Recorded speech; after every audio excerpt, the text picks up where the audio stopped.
ලොකු අලියා සහ පුංචි කූඹියා. එක ලස්සන කැලෑවක හරිම ලොකු අලියෙක් හිටියා. එයා හරිම ශක්තිමත්.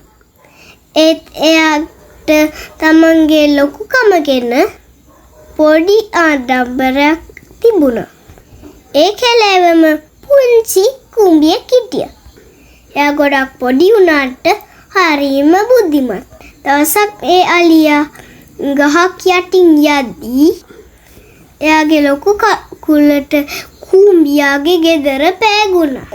පුංචි කූඹියා දුකින් මෙහෙම කිව්වා. අලියෝ ඔයා යනකොට ටිකක් බලාගෙන යන්නකෝ. මගේ ගේ කැඩුණානේ. අලියා ඉන්න වෙලාව එහෙම කිව්වා. මම වගේ ලොකු කෙනෙක් ඔයා වගේ පොඩි කෙනෙක් ගැන මොකටද බලන්නේ? ටික දවසකට පස්සේ අලියා වැවකට ගිහින් වතුර බොන්න හැදුවා. ඒ වෙලාවේ මේ පුංචි කූඹියා අලියාගේ හොඬ වැල ඇතුළට රිංගුවා. දැන් අලියට හරිම අමාරුයි. එයාට කිවිසුම් යනවා, හුස්ම ගන්නත් අමාරුයි. අනේ මට උදව් කරන්න, මගේ හොඬ වැලේ ඇතුලේ මොකක් හරි ඉන්නවා කියලා අලියා කෑ ගැව්වා. එතකොට කූඹියා එළියට ඇවිත් එම කිව්වා.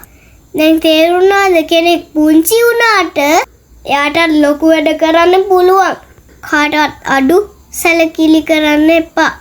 අලියාට තමන් වැරද්ද ගැන ගොඩක් ලැජ්ජ වුණා. මට සමා වෙන්න කූඹි යාළුවා. මම ඊට පස්සේ හැමෝම මට කරුණාවෙන් සලකනවා. එදා ඉඳලා අලියා කෙලවිට හැමෝම එක්ක ආදරෙන් ජීවත් වුණා. පාඩම කිසිම කෙනෙක් පොඩි කියලා අවතක්සේරු කරන්න